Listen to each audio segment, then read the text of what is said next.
وحقق انتصارين مهمين وجول وجول الله جول جول جول جول جول جول جول جول جول جول جول الهدف الأول في هذه المباراة. كورة حلوة ينجح من خلالها محمد فاروق ويسجل الهدف الأول في المباراة في هذه الدقيقة 29.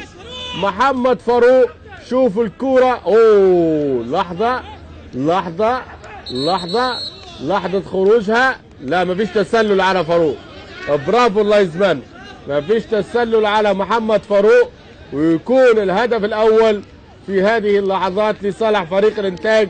كورة عرضية بشكل حلو يحط في الأسبوع ال 15 3-0 وعلى وادي دجلة 1-3 في الاسبوع 13. هذه كرة مرة ثانية وكرة عرضية وهي اوبا اوبا جول جول جول جول جول جول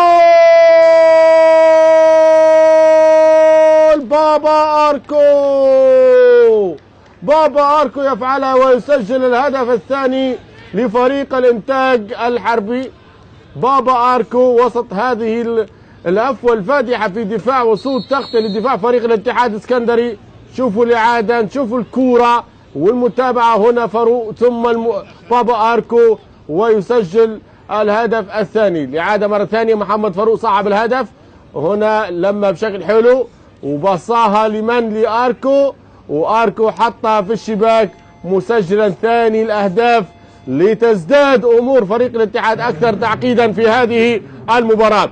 إذا الإنتاج 2 الاتحاد 0، وأنا كنت بصدد بأن الفوز الأخير على الإسماعيلي 3-0 لم تكن النتيجة الوحيدة التي حققها هذا الموسم فريق الاتحاد بثلاثية. الإنتاج إلى النقطة 28 في الطريق إليها، الاتحاد يتجمد رصيده عند النقطة 22 وجول الله جول.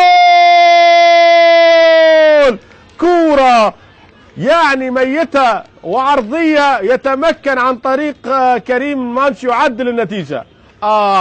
هل يعود كرة فعلا هذه المرة رأسية كريم المانش فاجأت، يعني حسيت ان كرة كان في المتناول عند امير، لكن ردة فعل امير كان واضح، ردة فعله ليست فيها اليقظة او التوقع من خبرة امير، يعني لم يحالفه التوفيق فيها بالنسبة لامير عبد الحميد في الكرة الماضية.